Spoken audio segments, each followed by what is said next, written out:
सभी भक्तों को राधे राधे। आप सभी का स्वागत है हमारे YouTube चैनल में और हम आपको सुनाने जा रहे हैं कार्तिक मास की कथा अध्याय 26। तो चलिए शुरू करते हैं। बोले शंकर भगवान की जय।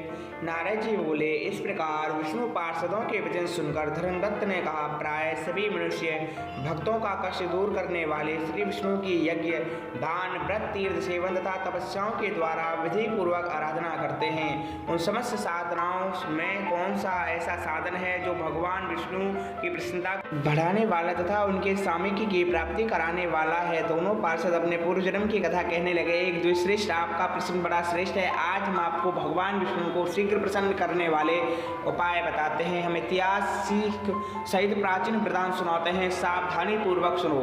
ब्राह्मण पहले कांचीपुरी में चोल नामक एक चक्रवर्ती राजा हो गए हैं। उन्हीं के नाम पर उनके अधीन रहने वाले सभी देश चोल नाम से विख्यात हुए। राजा चोल जब इस भूमंडल का शासन करते थे, उस समय उनके राज्य में कोई भी मनुष्य दरिद्र, दुखी, पाप में मन लगाने वाला तथा अथवा रोगी नहीं था।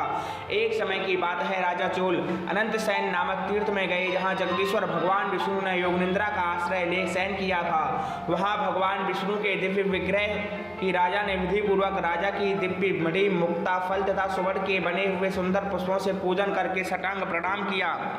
प्रणाम करके जो ही बैठे, उसी समय उनकी दृष्टि भगवान के पास आते हुए एक ब्राह्मण पर पड़ी, जो उन्हीं के कांची नगरी के निवासी थे। उनका नाम विष्णुदास था। उन्होंने भगवान की पूजा के लिए अपने हाथ में तुलसी दल और जल ले रखा था। निकट आने पर उन ब्राह्मण ने विष्णु सूक्त का पाठ करते हुए देवादिदेव भगवान को स्नान कराया और तुलसी की मंजरी तथा पत्तों से उनकी विधिवत पूजा की।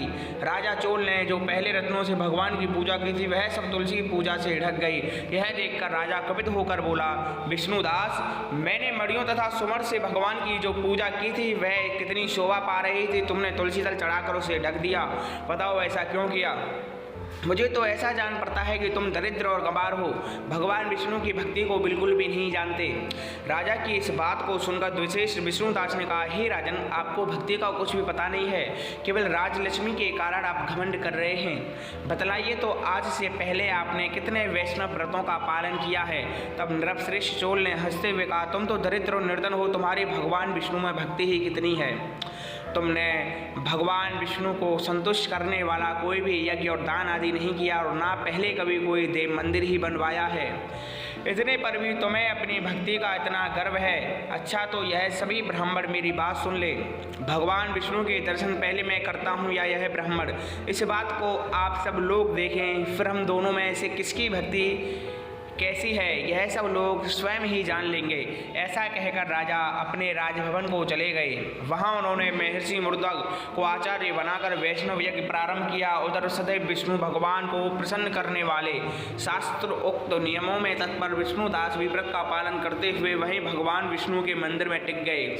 उन्होंने माघ और कार्तिक के उत्तम व्रत का अनुष्ठान, तुलसी की रक्षा, एकादशी को द्वादशाक्षर मंत्र का जाप, नृत्य, गीत आदि मंगलमय आयोजनों के साथ प्रतिदिन षोडशोपचार से भगवान विष्णु की पूजा आदि नियमों का आचरण किया। वे प्रतिदिन चलते फिरते और सोते हर समय भगवान विष्णु का स्मरण किया करते थे। उनकी दृष्टि सर्वत्र सम हो गई थी। वे सब प्राणियों के भीतर एकमात्र भगवान विष्णु को ही स्थित देखते थे। इस प्रकार राजा चोल और विष्णुदास दोनों ने ही भगवान लक्ष्मीपति की आराधना में संलग्न थे। दोनों ही अपने अपने व्रत में स्थित रहते थे और दोनों की ही संपूर्ण इंद्रियां तथा समस्त कर्म भगवान विष्णु को समर्पित हो चुके थे। इस अवस्था में उन दोनों ने दीर्घ काल तक समय को व्यतीत किया। बोलिए विष्णु भगवान की जय।